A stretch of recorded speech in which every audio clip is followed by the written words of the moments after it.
The legendary subway-grate scene from The 7-Year Itch, where Marilyn Monroe's white dress billows upward before a roaring crowd and exploding camera flashes, became a turning point in the marriage of two American icons, the King of Baseball and the Queen of Hollywood. Film director Billy Wilder later recalled that Joe DiMaggio stood watching with a look of death on his face. The screaming crowd, the whistles, the flashing cameras, and the delight of thousands of men felt, to the legendary baseball star, like a humiliating public spectacle centered around his wife. Witnesses later claimed that after filming ended, DiMaggio exploded with jealousy and humiliation. The next day, Marilyn appeared with bruises on her arms, fueling rumors that Joe had become physically abusive. Just weeks later, Marilyn Monroe filed for divorce, citing mental cruelty. Their union, which had seemed like a fairy tale only months earlier, lasted just 9 months. And yet, despite the painful and dramatic collapse of their marriage, the emotional bond between them never completely disappeared. However, they remained connected until the very end of Marilyn's life. Joe DiMaggio was 12 years older than Marilyn. In 1949, he became the first baseball player in history making $100,000 a year, roughly $1.4 million in today's money. No question, he was America's ultimate sports superstar. In 1951, he retired from the New York Yankees after years of injuries and physical exhaustion. He continued appearing in advertisements and opened his restaurant named Joe DiMaggio's Grotto in San Francisco. After seeing a newspaper photo of Marilyn Monroe dressed in a baseball uniform, the legendary athlete became captivated by the 25-year-old actress.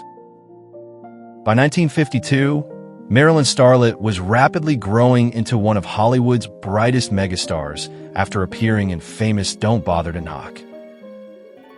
Joe tried any opportunity to meet her and eventually contacted press agent David March, who arranged their introduction. For their first date, at the Italian restaurant Villa Nova on Sunset Boulevard, May 8, 1952, Marilyn somehow appeared by 2 hours late. DiMaggio looked nothing like what she imagined a famous athlete would look like. Gray suit, gray tie with blue dots. If someone hadn't told me he was a baseball player, Marilyn later wrote in My Story magazine, I would have guessed he was either a steel magnate or a congressman. During dinner, Joe mostly stayed quiet while Marilyn talked about the film Monkey Business, in which she was appearing. Writer Charles Casillo later recalled that men constantly approached their table, eager to impress the legendary Yankees star. Marilyn found the situation amusing because usually it was men competing for her attention. Around 11 o'clock, Marilyn said she had to leave because she had an early morning shoot. Instead, he suggested they drive around the city. They spent nearly 3 hours cruising through Los Angeles that night. Then, they met again, and again, and again. Soon, a charming romance began.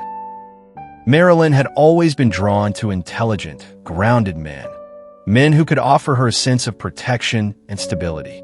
Then, Joe DiMaggio seemed to be exactly that kind of man. Reporters followed their every move, presenting them as the perfect union of two American obsessions. Hollywood and Major League Baseball shaped the core mythology of American culture, said Rock Positano, author of Dinner with DiMaggio. And Joe and Marilyn were the ultimate representatives of those worlds. The New York Times described their relationship as one of America's greatest romantic fantasies.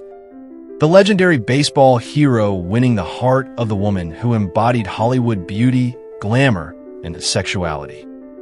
On January 14, 1954, the legendary New York Yankees star and Hollywood's most desired actress were married at San Francisco City Hall. The bride wore a brown suit and carried white orchids.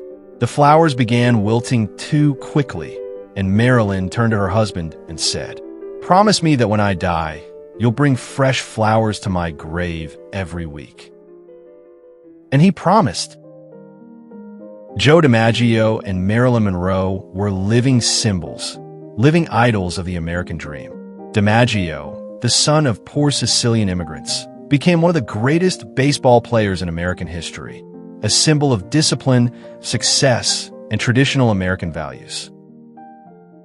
Monroe, a shy girl who struggled with stuttering, survived orphanages and foster homes, and was discovered almost by accident by photographer David Conover at a wartime factory during World War II, transformed into one of Hollywood's greatest stars. That was an extraordinary union of two American myths, a national hero from the baseball field and a Hollywood goddess who conquered the world.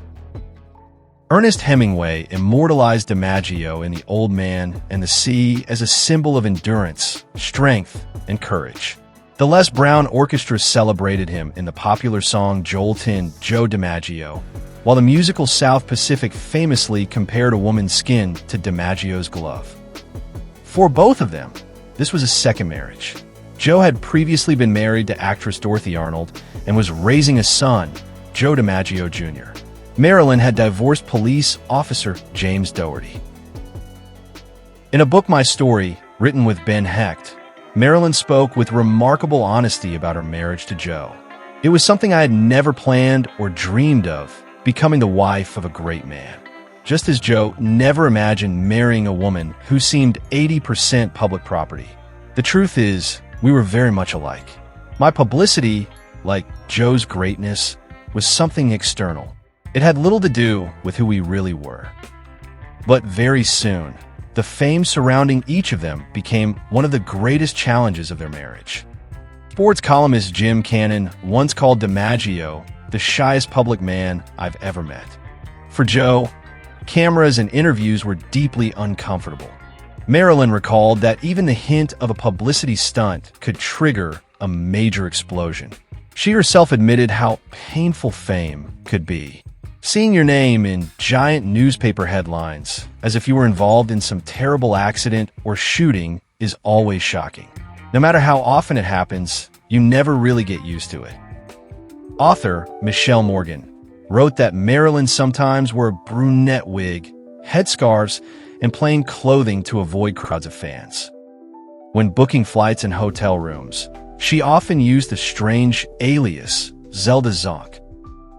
But for Marilyn, publicity was inseparable from her career. "I wonder if I can stand all this crazy publicity," Joe once told her. "You don't have to be part of it," Marilyn replied. "But I am part of it," he answered, "and that worries me." Joe dreamed that one day Marilyn would settle down and become a traditional wife and homemaker. At the same time, he also understood perfectly well that the woman beside him was no ordinary girl. She was the idol of millions, the most desired woman in Hollywood. The first serious conflict came during their honeymoon in Japan. As soon as the couple stepped off the plane, fans blocked the road, and they were forced to leave through the baggage area.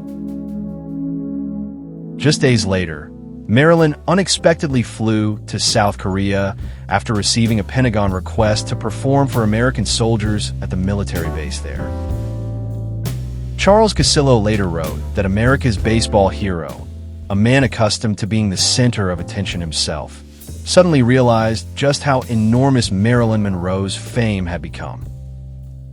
When she returned, Marilyn was excited. "You've never heard cheering like that before." According to legend, Joe answered coldly, "Oh yes, I have, once when I missed a ball. Trust me, they can boo just as loudly as they cheer." He knew the price of fame better than many, and his anxiety over Marilyn's overwhelming popularity only grew stronger. Her revealing dresses and glamorous image, perfectly normal for actress Marilyn Monroe, drove him furious. Being a husband of the world's biggest sex symbol was becoming unbearable. Then came the 7-year itch. The filming of that famous subway-grate scene became the final straw for Joe DiMaggio. There was a massive scandal, too. On October 5, 1954, Marilyn filed for divorce, citing mental cruelty. A year and a half later, she converted to Judaism and married playwright Arthur Miller. But perhaps she never truly forgot DiMaggio. According to Truman Capote, Marilyn once quietly confessed, "You know, Joe is really the one. If we had another chance, I still love him. He's real." Then, after Marilyn divorced Miller in 1961, DiMaggio quietly returned to her life. They began seeing each other again and spoke frequently on the phone. That same year, when Marilyn suffered a nervous breakdown and was hospitalized at Payne Whitney Clinic in New York, and immediately Joe came there for help. He came to the hospital personally and insisted her check out and freed out of there. Joe DiMaggio was beside her again when she woke after emergency gallbladder surgery in June 1961. Later, when Marilyn Monroe was found dead in her Los Angeles home on August 5, 1962, it was DiMaggio who took care of her funeral arrangements. According to Dr. Rock Positano, Joe viewed the funeral as a final symbol of his special connection with Marilyn. DiMaggio never believed Marilyn's death was a suicide and reportedly suspected the Kennedy brothers. Her first husband, James Dougherty, also rejected the official explanation. Later they told me it was suicide. No, she would never have done that. Not her. Over the decades, countless conspiracy theories have surrounded Marilyn Monroe's death, involving the CIA, the Mafia, Robert F. Kennedy, doctors, and others. According to Positano, DiMaggio blamed himself too. "I will regret and blame myself for what happened to her until my grave." He managed the funeral private and refused to allow most of Hollywood's elite to attend, believing that fame itself had helped destroy her life. Witnesses recalled how he leaned over her coffin, repeatedly whispering, "I love you. I love you." For nearly 20 years after Marilyn's death, Joe DiMaggio continued sending red roses to her grave every week. That ritual transformed their tragic love story into an enduring American legend. He outlived Marilyn by almost 40 years.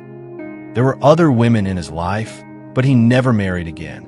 Friends said he never truly got over Marilyn Monroe. In his obituary published by the New York Times, DiMaggio was remembered not only as an immortal baseball player, but also as the man forever linked to Marilyn Monroe and devoted to her memory long after her death. On June 1st, 2026, the world marked the 100th anniversary of Marilyn Monroe's birth. A number that somehow feels impossible next to her name. 100 years old. Sugar cane from some like it hot? Nonsense and dissonance. She stopped at her 36, forever young, forever heartbreakingly beautiful. Millions of men around the world loved her. A few were lucky enough to stand beside her. But for the rest of humbles like us, Marilyn Monroe will forever remain a symbol of beauty, loneliness, and perhaps of that lost, innocent America we still think we see in her smile. If you enjoyed this story, please consider subscribing to the channel. And if Marilyn Monroe has left a special place in your heart, let us know in the comments below. Thank you for watching, and we'll see you in the next story.